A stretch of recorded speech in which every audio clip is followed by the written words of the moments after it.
Assalamu alaikum students, welcome to my YouTube channel. My name is Kinza Mahnoor and today we are starting our very first lecture on paper pattern. In this series, I'll explain everything step by step in a simple and easy way so even beginners can understand. In today's lecture, we will discuss what a paper pattern is, why it's important and how it is used. So stay with me until the end and let's get started. First of all we talk about the paper pattern. जैसा कि आप लोग जानते हैं कि statistics का जो paper pattern है वो चेंज हो चुका है for both first year and second year. हमारा मेन गोल क्या है इस पेपर पैटर्न पे कि हम एग्ज़ाम्स की प्रिपरेशन बहुत अच्छे से करें और वो आपको इसमें बहुत ज़्यादा हेल्प आउट हो सके। टाइम मैनेजमेंट को इम्प्रूव करना है और इम्पॉर्टेंट चैप्टर्स पे ज़्यादा फोकस करना है। First of all let's talk about the total marks and time. जैसा कि आपका पेपर पैटर्न दो पोर्शन पे डिवाइडेड है। पहला पोर्शन थ्योरेटिकल और दूसरा आपका जो पोर्शन है वो हमारे पास प्रैक्टिकल आ जाता है। थ्योरी आपकी 80 मार्क्स की है एंड प्रैक्टिकल आपका 20 मार्क्स का है। थ्योरी और प्रैक्टिकल दोनों के लिए जो टाइम गिवन होता है आपके पास वो 3 आवर्स हैं और पासिंग परसेंटेज भी हमारे पास 40% है दोनों के लिए। Now talk about the paper structure. Theory के पेपर में आपके पास 3 सेक्शंस होते हैं, section A, section B and section C. जो सेक्शन ए है आपके पास 17 एमसीक्यूज दिए गए होते हैं 17 मार्क्स के। सेक्शन बी आपके पास शॉर्ट क्वेश्चंस हैं, 13 शॉर्ट क्वेश्चंस हैं। ईच क्वेश्चन कैरी 3 मार्क्स, तो ये आपके पास 39 मार्क्स बनते हैं। एंड सेक्शन सी आपके पास लॉन्ग क्वेश्चंस के लिए होता है, 4 क्वेश्चंस हैं। ईच क्वेश्चन कैरी 6 मार्क्स और ये आपके पास 24 बनता है। टोटल आपका थ्योरी का जो पेपर है वो 80 मार्क्स का है। नाउ फर्स्टली वो discuss about the section A MCQs. आपके पास हर एमसीक्यू जो है वो 1 नंबर का होता है। टोटल 17 एमसीक्यूज होते हैं और आपके ये जो 17 एमसीक्यूज हैं ये ऑलमोस्ट आपके जितने भी चैप्टर्स हैं सबको कवर करते हैं। Section B short questions. Each question 3 marks का होता है। शॉर्ट क्वेश्चंस भी आपके सारे चैप्टर्स को कवर कर रहे होते हैं, either you are in first year और सेकेंड ईयर। आपने 13 के 13 क्वेश्चंस अटेम्प्ट करने होते हैं, बट आपके पास क्वेश्चंस की इंटरनल चॉइसेस होती हैं। फॉर एग्जांपल कि आपके पास क्वेश्चन नंबर 1 है तो उसके 2 पार्ट्स होंगे, ए और B. It's up to you कि आप उसका फर्स्ट पार्ट अटेम्प्ट करते हैं या फिर आप उसका सेकेंड पार्ट अटेम्प्ट करते हैं। आपके जो शॉर्ट क्वेश्चंस हैं उसमें 40% थ्योरेटिकल क्वेश्चंस आते हैं एंड 60% जो है वो न्यूमेरिकल क्वेश्चंस आते हैं। नाउ सेक्शन सी आपके पास लॉन्ग क्वेश्चंस का होता है। हर क्वेश्चन आपके 6 मार्क्स कैरीज करते हैं। लॉन्ग क्वेश्चंस आपका सिर्फ और सिर्फ न्यूमेरिकल पोर्शन को कवर करता है, इसमें आपके पास थ्योरेटिकल पोर्शन नहीं होता। 4 क्वेश्चंस दिए जाते हैं आपको और चारों क्वेश्चंस में same as the short questions internal choices होती हैं और ये आपका पोर्शन जो है वो 100% न्यूमेरिकल बेस्ड होता है। Now talk about the practical. Practical भी आपका बेसिकली 3 पार्ट्स पे डिवाइड होता है, journal, practical and viva voice. Journal आपके पास जो प्रैक्टिकल नोटबुक्स आपको कॉलेज में बनवाई जाती हैं वो हमारे पास जर्नल होता है 3 मार्क्स का। प्रैक्टिकल जो है वो आपके पास 14 मार्क्स का होता है। 2 क्वेश्चंस आपको दिए जाते हैं और हर क्वेश्चन के 7 मार्क्स होते हैं। वाइवा भी आपके पास 3 मार्क्स का होता है। Now you can see the model paper. Theory का मॉडल पेपर है ये हमारे पास जो FBISC ने शेयर किया था। इसमें आप देख सकते हैं कि 17 मार्क्स के आपके पास MCQs दिए गए हैं। MCQs फिल करने का तरीका आपके पास क्या होता है, आपके पास क्वेश्चन लिखा होता है, आगे उसके ऑप्शंस दिए होते हैं और ऑप्शंस के सामने ही ABCD 7 बबल्स बने होते हैं। तो आपका जो करेक्ट आंसर होता है आपने उसका बबल फिल करना होता है और उसको बिल्कुल कंप्लीटली फिल करना होता है। अगर आप कोई 2 ऑप्शंस फिल कर देते हैं, अगर आप कंफ्यूज होते हैं उसमें और 2 ऑप्शंस फिल कर देते हैं तो आपका वो क्वेश्चन जो है वो माइनस हो जाएगा, मतलब उसके आपको कोई भी मार्क्स नहीं दिए जाएंगे। इसलिए बहुत ध्यान से और सिर्फ आपने एक ही बबल फिल करना होता है। सेक्शन बी आपके पास 13 into 3 is equals to 39 marks. 13 questions होते हैं, ईच क्वेश्चन 3 मार्क्स का है। जैसे कि आप देख सकते हैं कि यहाँ पे आपके पास इंटरनल चॉइसेस हैं। क्वेश्चन 1 है उसके 2 पार्ट्स हैं, आप फर्स्ट वाला भी अटेम्प्ट कर सकते हैं और सेकंड वाला भी अटेम्प्ट कर सकते हैं, ये आपकी अपनी चॉइस है। अच्छा, यहाँ पे बच्चों को कुछ कन्फ्यूजन ये भी आती है कि अगर हमने फर्स्ट क्वेश्चन का फर्स्ट पार्ट ही अटेम्प्ट कर लिया है तो क्या हम बाकी क्वेश्चंस की भी सिर्फ फर्स्ट पार्ट ही अटेम्प्ट करेंगे? नहीं, हर क्वेश्चन में आपकी अपनी चॉइस है, हर क्वेश्चन की इंटरनल चॉइस होती है और आपकी अपनी चॉइस है कि आप किसी क्वेश्चन का फर्स्ट वाला अटेम्प्ट करते हैं पार्ट या फिर सेकेंड पार्ट अटेम्प्ट करते हैं।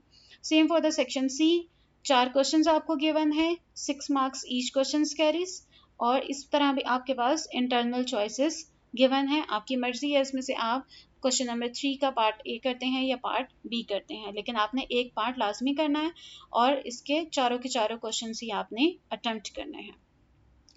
यहाँ आपके पास मॉडल पेपर दिया गया है प्रैक्टिकल का। ये आपके पास जो है टाइम 3 आवर्स होंगे और मार्क्स 20 हैं।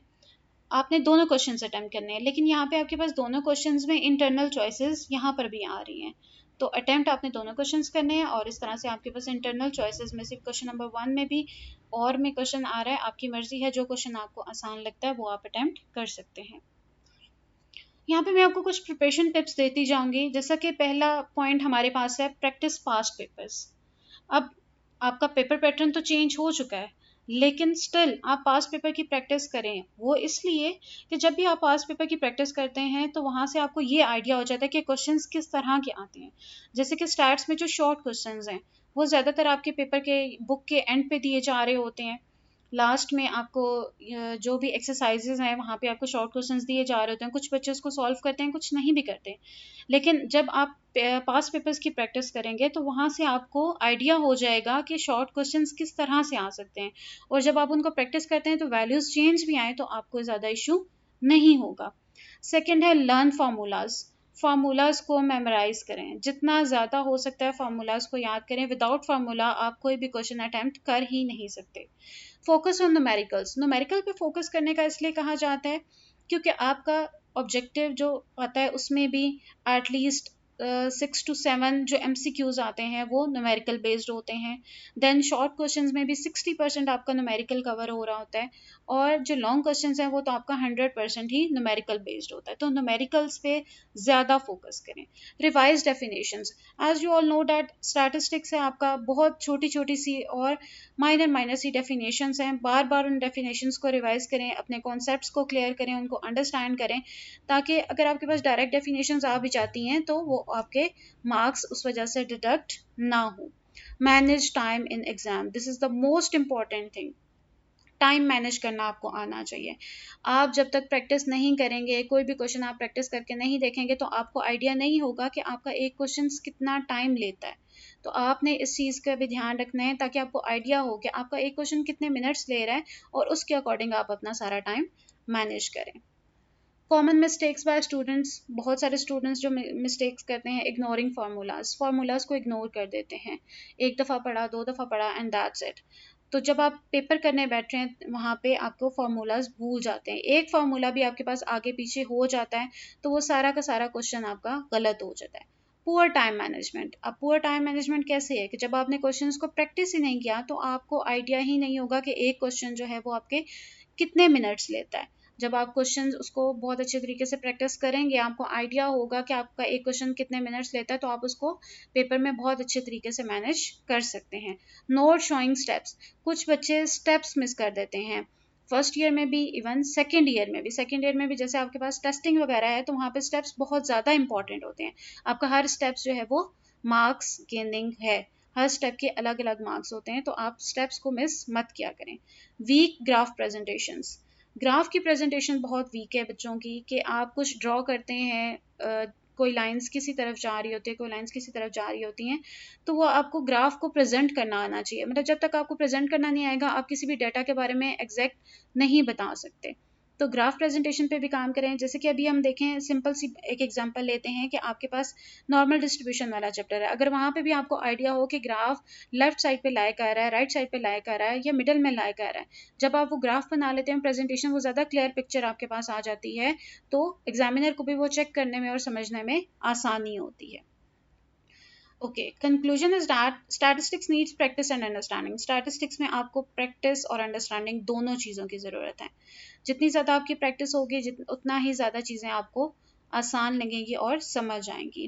पेपर पैटर्न का पता होना चाहिए ताकि उसको स्टूडेंट्स बहुत अच्छे तरीके से प्रिपेयर कर सकें। Time management and regular revision improve marks. आपको टाइम मैनेजमेंट का पता है, आपकी रिवीजन आपके पास बहुत ज़्यादा है, तो आप अपने मार्क्स को बहुत अच्छे तरीके से इम्प्रूव कर सकते हैं।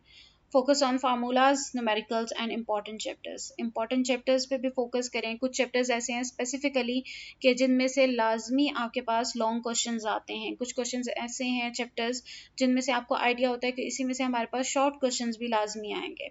सो फार्मूलाज, न्यूमेरिकल्स और इंपॉर्टेंट चैप्टर्स सब पे फोकस करें। At the last, good preparation leads to better performance. जितनी अच्छी आपकी प्रिपरेशन होगी उतनी ही अच्छी आप एग्जाम में जाके अपनी परफॉर्मेंस दे सकते हैं। So we end our video here. I hope you understand what I'm telling you. Thank you so much. Good luck. Allah Hafiz.